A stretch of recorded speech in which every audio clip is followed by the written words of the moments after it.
하느님이시요 사람이신 그리스도의 시. 예수께서 티베리아의 호수에 오시어 이 도시 근처에서 제자들을 가르치신다. 예수께서 당신의 모든 제자와 같이 계시다. 이제는 그들 13명과 예수님만 계시다. 그들은 한 배에 7명씩 타고 갈릴레아 호수에 떠 있다. 예수께서는 첫 번째 배인 베드로의 배에 베드로, 안드레아, 시몬, 요셉, 그리고 사촌 2명과 같이 계시다. 다른 배에는 제베데오의 2 아들과 다른 사람들, 즉 가리오 사람 필립보, 토마, 나타나엘, 그리고 마테오가 있다. 2 배는 돛을 올리고 수면에 수많은 가벼운 잔물결을 일으키는 시원한 북풍에 밀려 빨리 나아간다.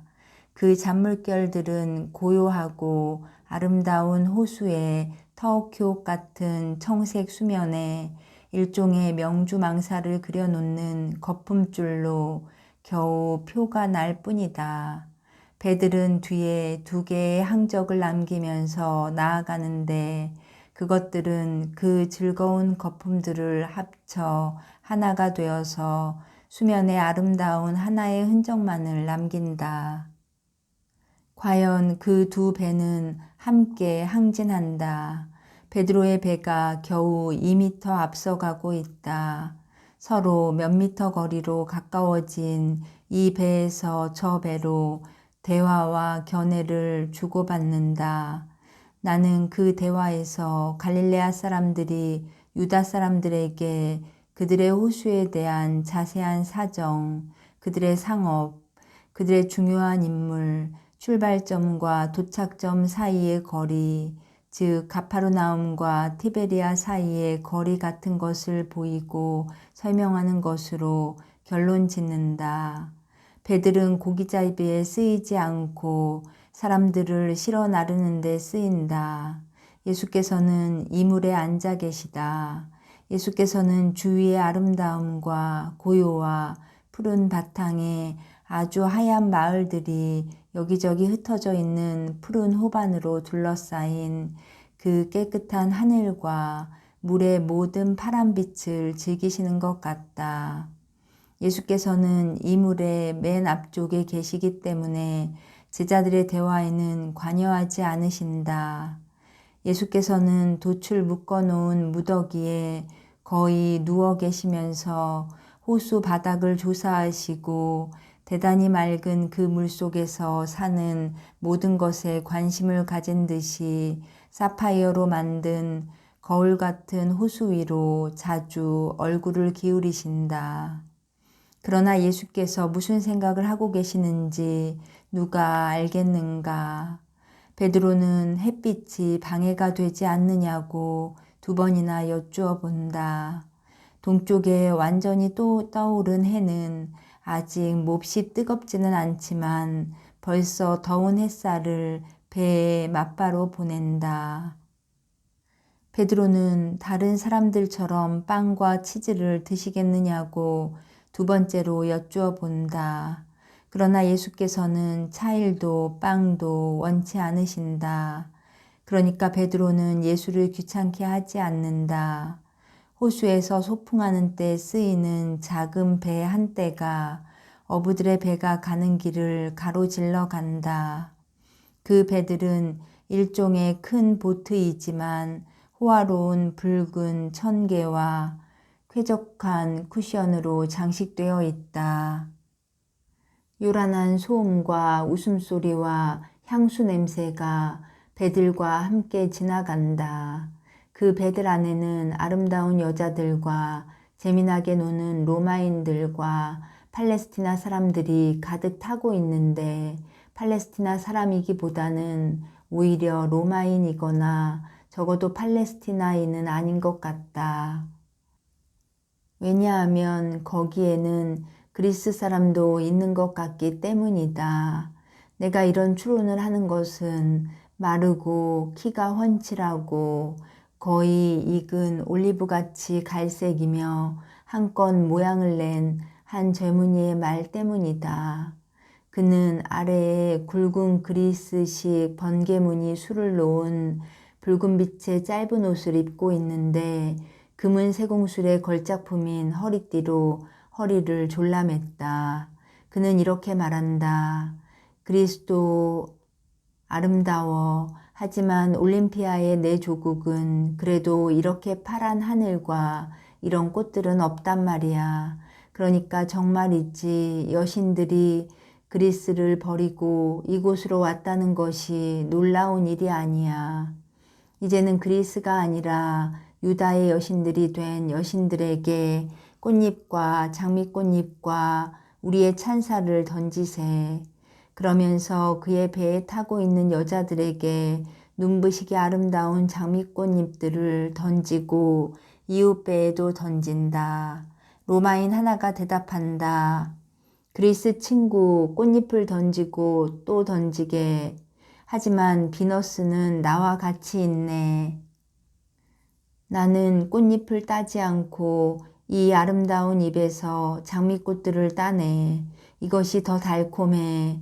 그러면서 그의 금발머리를 로마인의 가슴에 파묻고 쿠션에 반쯤 누워있는 막달라의 마리아의 미소 짓는 입에 입 맞추려고 몸을 숙인다.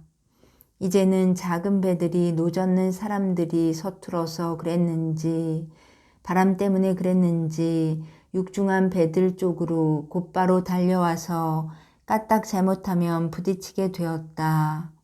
죽고 싶지 않거든 조심해 하고 베드로가 화가 나서 외치며 충돌을 피하기 위하여 키 손잡이를 틀어 배의 진로를 바꾼다. 남자들의 욕설과 여자들의 공포에 질린 비명이 이 배에서 저 배로 넘나든다. 로마인들이 비켜라 이 개같은 히브리 놈들아 하고 갈릴레아 사람에게 욕설을 퍼붓는다.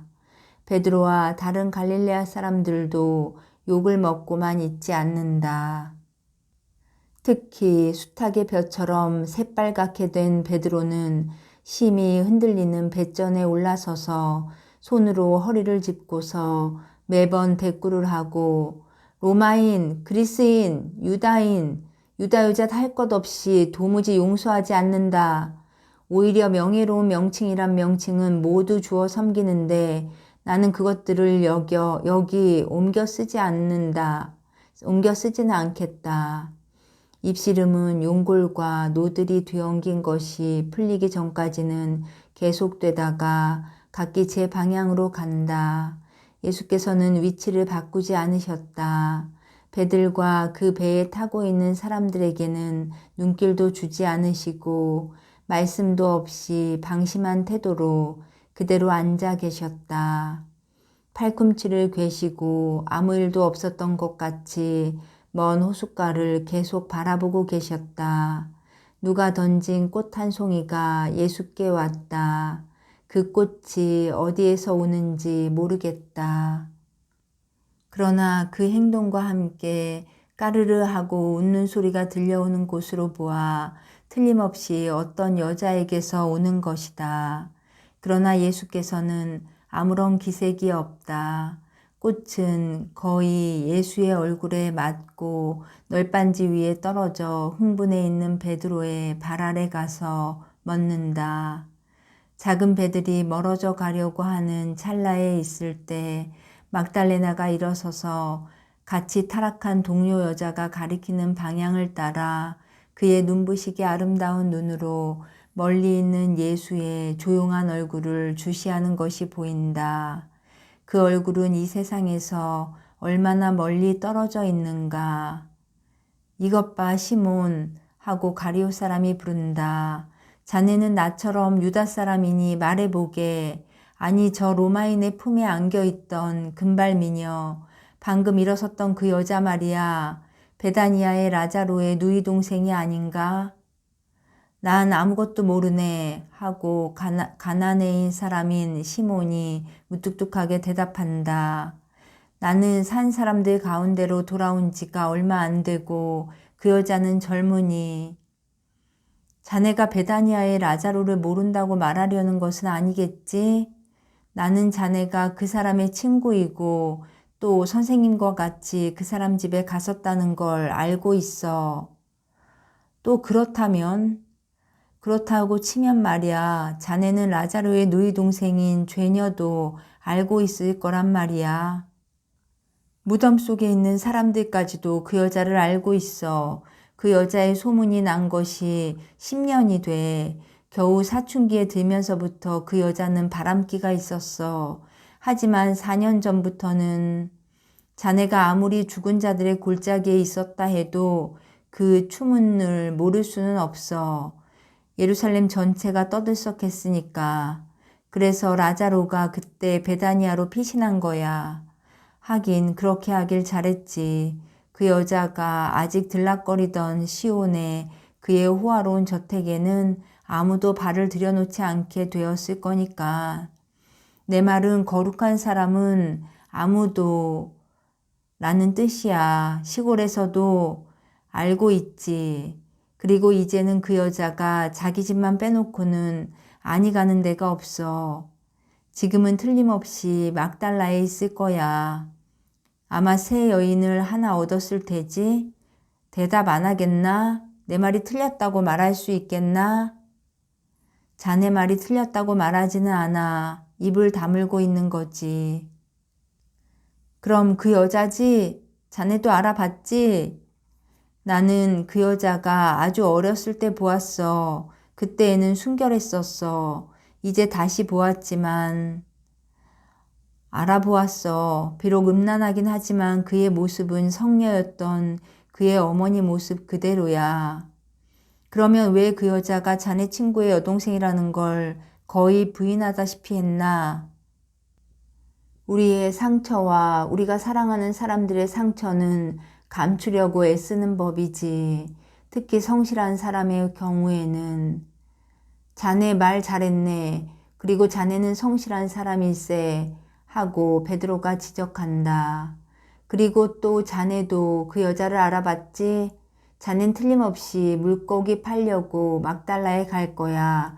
그러니 자네가 그 여자를 몇 번이나 봤는지 누가 알겠어?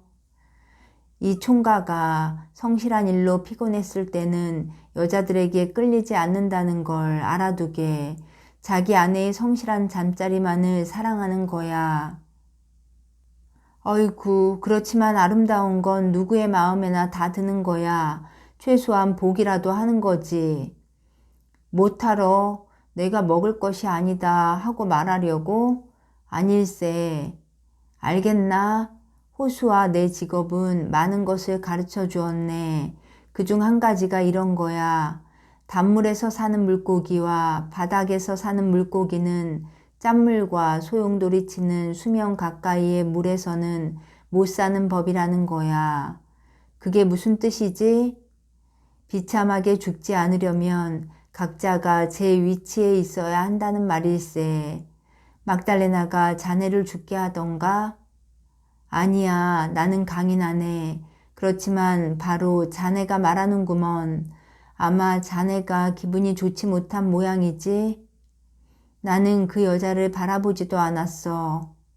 거짓말쟁이. 자네는 이 첫째 배에 타서 그 여자와 더 가까이 있지 못한 것을 속으로 안달을 한 것이 틀림없어. 그 배에 더 가까이 있기 위해서는 나를 참아 견디기까지 했을 거야. 내가 말하는 것이 사실이라는 증거는 자네가 그렇게 여러 날 동안 내게 말을 안 하다가 그 여자 때문에 내게 말을 해주니까 말일세. 내가? 하지만 그 여자는 나를 보지도 않았을 거야. 그 여자는 계속 선생님만 바라보고 있었거든. 아, 하하. 그러면서 그 여자를 보지 않았다고 말하는 거야? 자네가 그 여자를 보고 있지 않았으면 그 여자가 어디를 보는지 어떻게 알았나? 베드로의 지적에 유다와 예수와 열성당원을 빼고 모두 웃는다. 예수께서는 듣지 않는 채 하시던 입씨름을 티베리아에 다 왔느냐 하고 베드로에게 물으심으로써 끝내신다. 예, 이제 배를 가해 되겠습니다. 기다려라. 이 조용한 만에 배를 댈 수 있겠느냐? 너희들에게만 말하고 싶어서 그런다. 깊이를 재보고 말씀드리겠습니다. 하고 말하며 베드로가 긴 장대를 물속에 집어넣고 가로 천천히 간다. 예, 할 수 있습니다. 더 가까이 가도 되겠습니까? 할 수 있는 대로 가까이 가라. 그늘도 있고 조용하기도 하다. 마음에 든다. 베드로는 호숫가 근처에까지 간다. 무트는 이제 기껏해야 15m쯤 밖에 떨어져 있지 않다. 이제는 배가 바닥에 닿겠습니다. 멈춰라. 그리고 너희들은 할 수 있는 대로 가까이 와서 들어라. 예수께서는 계시던 자리를 떠나 배 한가운데로 오셔서 이 배전에서 저 배전까지 건너질러 놓은 긴 걸상에 앉으신다. 그 앞쪽에는 다른 배가 있고 둘레에는 이 배에 타고 있는 제자들이 모여 있다. 잘 들어라. 너희들에게는 내가 어떤 때 너희들이 이야기하는 것에 관심을 가지지 않고 따라서 자기 제자들을 보살피지 않는 게으른 선생으로 보일 것이다. 그러나 내 마음은 잠시도 너희를 떠나지 않는다는 것을 알아라. 너희들은 병명이 확정되지 않고 상반하는 증세를 나타내는 병자를 관찰하는 의사를 지켜본 일이 있느냐? 의사는 환자를 진찰한 다음에 그가 자고 있거나 깨어 있거나 아침 저녁으로 환자가 입을 다물고 있을 때나 말을 할 때나 항상 눈을 떼지 않고 살펴본다. 모든 것이 알려지지 않은 병을 드러내고 치료법을 알려주는 증상과 지시가 될 수 있기 때문이다. 나도 너희에게 대하여 이와 같이 한다. 너희들은 보이지는 않지만 매우 민감한 끈으로 내게 연결되어 있어 내게 매어 있는 이 끈으로 너희들의 자아의 가장 작은 느낌까지도 내게 전달된다. 나는 너희들이 어떤 사람인지를 점점 더 나타내게 하려고 너희들이 자유롭다고 믿게 내버려 둔다. 어떤 국민학교 학생이나 편집광이 감시하는 사람의 눈에서 벗어났다고 생각할 때 이런 일이 생긴다. 너희들은 여럿이 모인 집단이다. 그러나 너희들은 하나의 핵을, 즉 오직 한 가지를 이룬다. 너희들은 새로 태어나는 복잡한 하나의 집단으로 혹은 더 좋고 혹은 덜 좋은 그의 모든 특징이 연구의 대상이 되는데 그것은 그 집단을 형성하고 혼합하고 이끼를 제거하고 그의 여러 가지 성향을 발전시켜 완전한 하나의 전체를 만들기 위한 것이다. 그렇기 때문에 나는 너희들을 연구하고 너희들이 잘 때에도 너희들에 대해 관찰을 하는 것이다. 너희들은 무엇이냐? 너희들이 어떻게 되어야 하겠느냐? 너희들은 세상의 소금이다. 너희들은 이것이 되어야 한다. 즉 세상의 소금이 되어야 한다. 소금을 가지고 고기와 다른 많은 물건을 썩지 않게 보존하게 된다. 그러나 만일 소금이 짜지 않으면 다른 물건들을 절일 수가 있겠느냐? 나는 너희들을 가지고 세상을 짜게 해서 세상에 천상의 맛을 주고자 한다. 그러나 만일 너희들이 좋은 맛인 나를 잃으면 어떻게 맛을 나게 할 수가 있겠느냐? 너희들에게서 천상의 맛을 잃게 하는 것은 무엇이냐? 그것은 인간적인 것이다. 바닷물, 진짜 바닷물은 너무 짜서 마시기에 부적당하지 않느냐? 그러나 어떤 사람이 바닷물 한 컵을 떠서 단물 한 항아리에 부으면 바닷물이 하도 희석되어 독한 기운을 잃기 때문에 그 물은 마실 수가 있다. 인간성은 너희들의 천상 염도에 섞이는 단물과 같다. 그런데 말이다. 바다에서 작은 개울을 하나 끌어다 이 호수에 들여보낸다고 가정하고 이 호수에서 그 바닷물 줄기를 찾아낼 수 있겠느냐? 못한다. 그 바닷물 줄기는 너무 많은 단물에 섞여 없어지고 말 것이다. 너희들이 너희 사명을 너무나 많은 인간성 속에 잠그거나 아예 빠져버리면 너희들도 이와 같이 된다. 너희도 사람이다. 그래, 그것은 나도 안다. 그러나 나는 누구냐? 나는 내 안에 모든 힘을 가지고 있는 사람이다. 그리고 내가 무엇을 하느냐? 나는 너희들을 불렀기 때문에 너희들에게 이 힘을 나누어 준다. 그러나 만일 너희들이 그 힘을 수많은 인간적인 기분과 감정 속에 흩어버리면 너희들에게 그 힘을 나누어 주는 것이 무슨 소용이 있겠느냐. 너희들은 세상의 빛이고 또 빛이 되어야 한다. 하느님의 빛인 내가 너희를 택하였다. 그것은 내가 아버지께로 돌아갔을 때 너희들이 계속 세상을 비추게 하기 위해서이다. 그러나 만일 너희가 꺼지거나 연기가 나는 등불이 되면 빛을 줄 수가 있겠느냐? 그렇지 않다.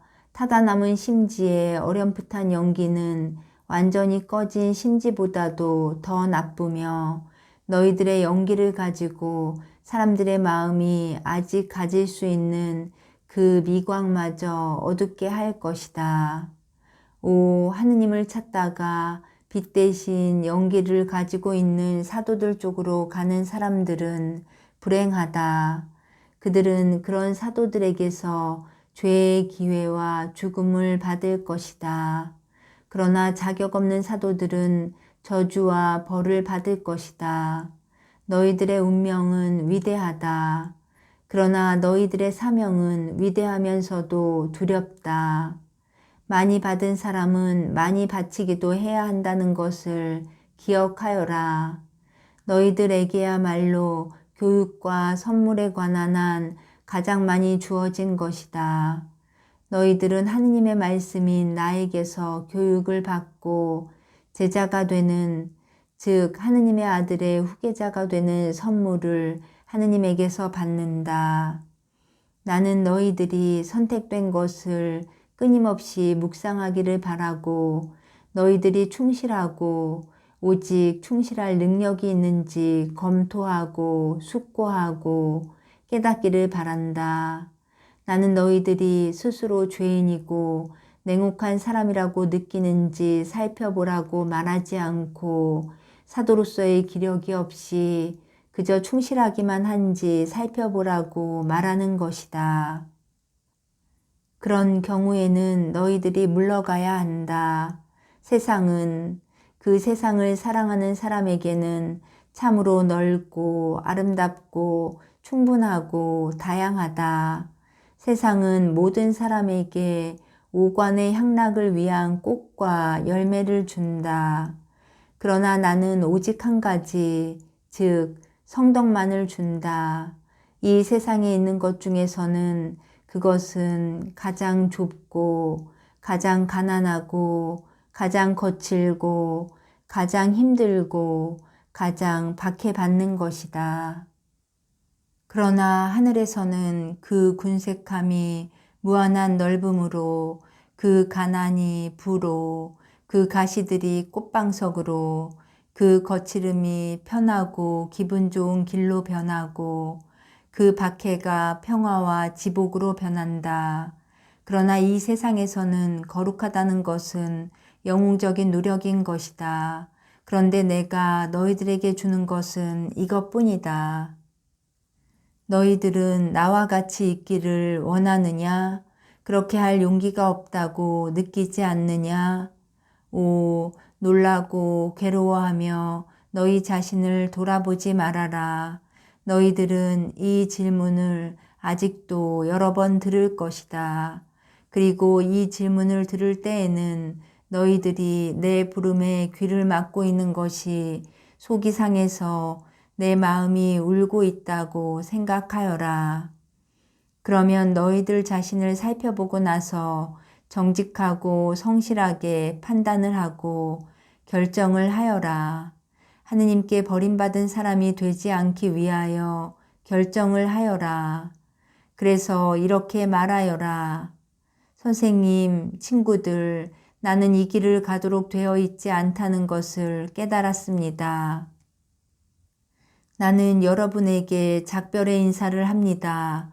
그리고 나를 위해 기도해 달라고 부탁합니다. 하고 이것이 배반하는 것보다 낫다. 무슨 말을 하십니까? 누구를 배반한다고 그러십니까? 누구를요? 하고 묻느냐? 나를 배반한다는 말이다. 내 이익을, 즉 하느님의 이익을 배반한다는 말이다. 나는 아버지와 하나이니까. 그리고 너희들 자신을, 그렇다. 너희들 자신을 배반할 것이다. 너희들의 영혼을 사탄에게 주어서 너희들의 영혼을 배반할 것이다. 너희들이 유다인으로 남아있기를 원하느냐?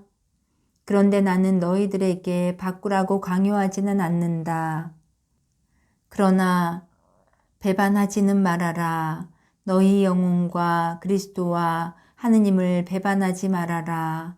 나는 나와 내게 충실한 사람들이 너희들을 비난하지 않을 것이고 믿는 사람들의 무리에 업신여김을 받으라고 너희들을 가리키지는 않을 것임을 단언한다. 조금 전에 너희 형제들 중에 한 사람이 훌륭한 말을 하였다. 우리의 상처와 우리가 사랑하는 사람들의 상처를 우리는 숨기려고 애쓴다고. 그런데 우리와 헤어지는 사람은 우리 사도적 조직체에 뜻밖의 생긴 상처나 궤저와 같은 존재일 것이다. 그 사람은 고칠 수 없는 그의 궤저 때문에 떨어져 나가면서 아픈 상처를 남기지만 우리는 그 상처를 아주 조심스레 숨길 것이다. 아니, 가장 좋은 사람들인 너희는 울지 말아라. 울지 말아라. 나는 너희들에게 원한을 가지고 있지 않고 너희들이 그렇게 느린 것에 대하여도 융통성이 없지 않다. 내가 너희들을 선택한 지가 얼마 안 되었으니 너희들이 벌써 완전한 사람이 되라고 고집할 수가 없다. 같은 말을 무익하게 100번, 200번을 한 뒤 여러 해가 지난 후에도 그렇게 되라고 고집하지 않겠다. 내 말을 잘 들어라. 그렇기는커녕 여러 해 후에는 너희들이 새 신자가 된 지금보다 덜 열심하게 될 것이다. 인생이란 그런 것이고 인간성이란 그런 것이다. 첫 번 비약이 있은 다음에는 충동을 잃게 된다. 그러나 예수께서는 갑자기 일어나셨다. 맹세코 나는 이길 것이다. 자연 도태로 정화되고 초자연적인 음료로 강화되어 가장 좋은 사람들인 너희는 내 용사가 될 것이다. 그리스도의 용사, 하늘의 용사가 될 것이다. 카이사르들의 권력은 너희 사제직의 존엄성에 비하면 하찮은 것일 것이다. 갈릴레아의 보잘것없는 어부인 너희들, 알려지지 않은 유다인인 너희들을 둘러싸고 있는 인간 집단 가운데에 소수인 너희들이 카이사르보다도 더 이 세상에 있었던 카이사르와 장차 있을 모든 카이사르들보다도 더 알려지고 갈채를 받고 존경을 받을 것이다. 너희들은 가까운 장래와 아주 먼 훗날과 세상 마칠 때까지 알려지고 축복을 받을 것이다. 이 숭고한 운명을 위하여 내가 너희들을 택한 것이다. 진정한 뜻을 가지고 그것을 따를 능력을 가진 너희들에게 나는 사도로서의 너희 성격의 가장 중요한 방침을 말해주겠다. 항상 주의를 게을리하지 않고 준비하고 있어야 한다. 너희 허리에는 허리띠를 항상 메고 있어야 하고 이제나 저제나 어떤 사람이 오는 것을 마중하로 달려나가야 하는 사람들과 같이 너희 등불은 켜져 있어야 한다. 사실 너희들은 바른 길을 잃은 사람을 지킬 줄 모르고 찾아다니는 순례자이며 죽음이 너희의 활동을 멈추게 할 때까지 그러할 것이다. 그리고 죽음이 너희들을 붙잡아 매놓을 때까지 너희들은 그리스도의 양우리를 향하여 오는 길 잃은 사람들에게 길을 가리키기 위하여 너희들의 등불을 켜서 높이 들고 있어야 한다. 이러한 일을 맡은 너희들은 주인에 대하여 충실해야 한다. 항상 주의를 게을리하지 않고 있는 것을 주인이 보게 되고 갑자기 오는 죽음을 은총지위에서 맞이하게 되는 하인은 상을 받을 것이다. 너희들은 이렇게 말할 수도 없고 말해서도 안 된다. 나는 젊으니까 이런 일 저런 일을 할 여유가 있다. 그 다음에는 주인과 죽음과 내 영혼을 생각하겠다 하고 젊은 사람들도 늙은이들과 마찬가지로 죽고 힘센 사람도 약한 사람과 마찬가지로 죽는다. 그리고 늙은 사람들도 젊은 사람과 마찬가지로 힘센 사람들도 약한 사람들과 마찬가지로 유혹의 습격을 받을 위험이 있다. 영혼이 육체보다 먼저 죽을 수가 있고 그래서 너희들이 알지 못하면서 썩어가는 영혼을 너희 안에 지닐 수 있다는 것을 알아라. 영혼의 죽음은 대단히 깨닫기 어려운 것이다. 그것은 마치 꽃의 죽음과도 같다. 비명도 없고 경련도 없이 시들은 꽃뿌리와 같이 그 불꽃을 약하게 하고는 꺼지고 만다. 때로는 오랜 후에야 또 때로는 즉시 육체가 벌레가 우글거리는 시체를 지니고 있다는 것을 알아차린다.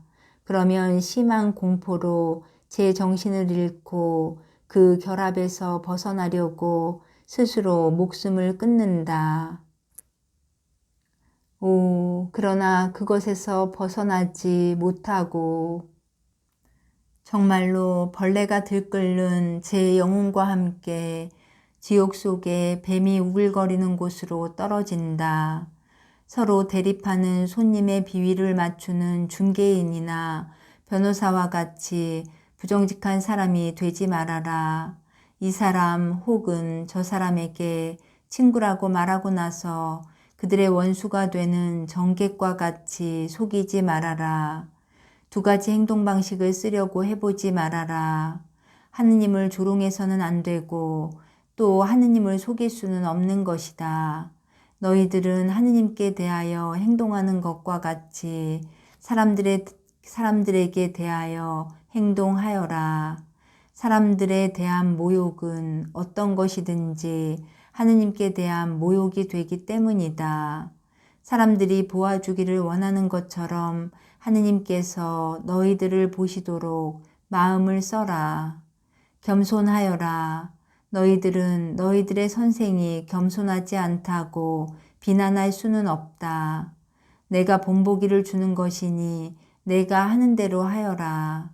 겸손하고 유순하고 참을성을 가져라.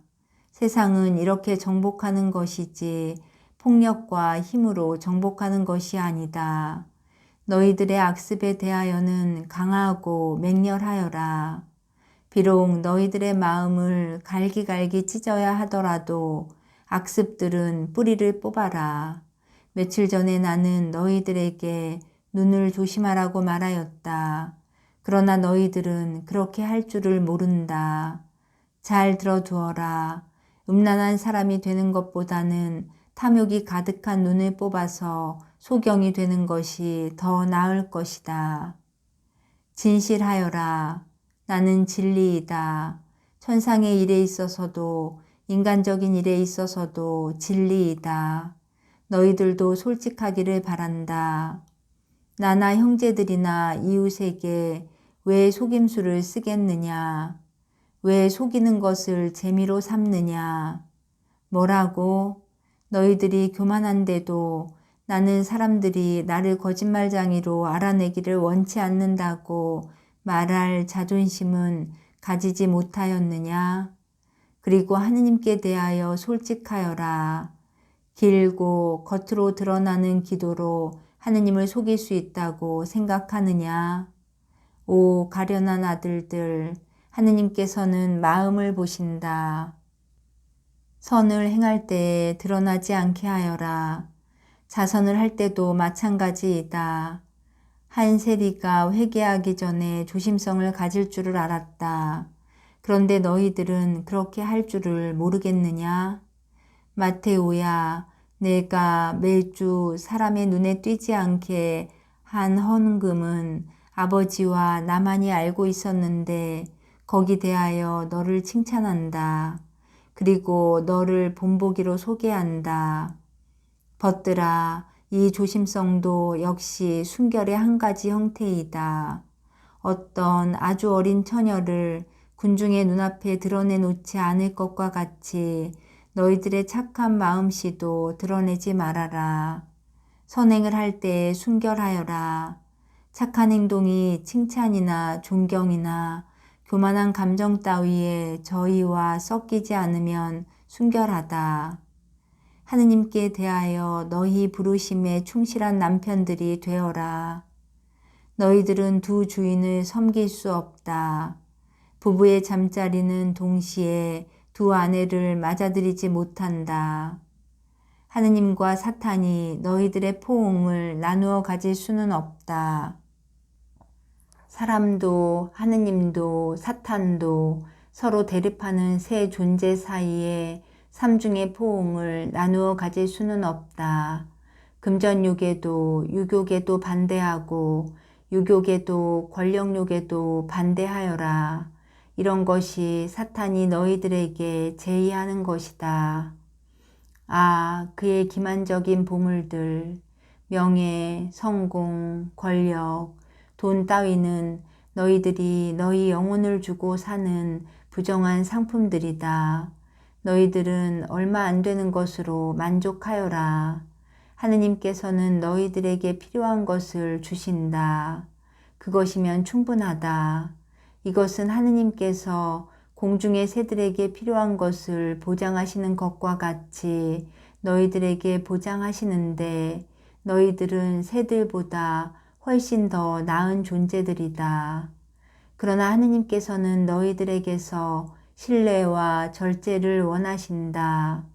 만일 너희가 신뢰를 가지면 하느님께서는 너희들을 저버리지 않으실 것이다. 너희들이 검소하면 하느님께서 주시는 매일매일의 선물이 너희에게 충분할 것이다. 이름으로만 하느님께 속해 있으면서 이교도가 되지 말아라. 신인처럼 보이려고 하느님보다 황금과 권력을 더 사랑하는 사람들은 이교도이다. 거룩하여라. 그러면 영원히 하느님과 비슷하게 될 것이다. 융통성 없는 사람이 되지 말아라. 너희들은 모두 죄인들이니 다른 사람들이 너희를 이렇게 취급해 주었으면 하고 바라는 그대로 다른 사람들을 취급해야 한다. 즉 관대하고 용서할 마음을 가지고 있어야 한다. 판단하지 말아라. 아, 정말 판단하지 말아라.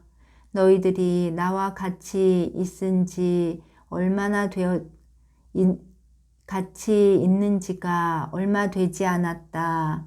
그런데도 너희들은 죄 없는 내가 몇 번이나 옳지 않은 판단을 받고 있지 않은 죄로 비난을 받았는지를 안다. 잘못 판단하는 것은 모욕하는 것이다. 그런데 참으로 거룩한 사람만이 모욕을 모욕으로 대응하지 않는다. 그러므로 너희는 모욕을 당하지 않기 위하여 모욕하지 말아라. 그렇게 하면 사랑도 위반하지 않고 순결과 더불어 사탄의 적인 거룩하고 사랑스럽게 온순한 겸손도 위반하지 않을 것이다. 용서하여라. 항상 용서하여라. 그리고 이렇게 말하여라. 아버지, 수없이 많은 제 죄에 대하여 아버지께 용서를 받기 위하여 저도 용서합니다. 하고 참을성 있고 굳세고 용맹하게 시시각각으로 더 좋은 사람이 되어라. 그런데 좋은 사람이 되는 것이 힘들지 않다고 말하는 사람이 있겠느냐? 나는 이렇게까지 말하겠다. 그것이 가장 힘드는 일이라고. 그러나 하늘나라가 보상인데 하늘나라는 그렇게 노력하느라고 기진맥진하게 될 만한 값어치가 있는 것이다. 그리고 사랑하여라. 오, 무슨 말을. 너희들에게는 사랑을 가르치기 위하여 무슨 말을 해야 하겠느냐. 사탄이 자극하는 가엾은 사람들아, 너희들을 사랑으로 마음을 돌리게 할 수 있는 말은 아무것도 없구나. 그래서 내가 이렇게 말한다. 아버지, 정화의 시간이 빨리 오게 하십시오. 이 땅은 메마르고 이 양떼, 당신의 양떼는 병들었습니다. 그러나 모든 것을 부드럽게 하고 깨끗하게 할 수 있는 이슬이 있습니다. 터놓으십시오.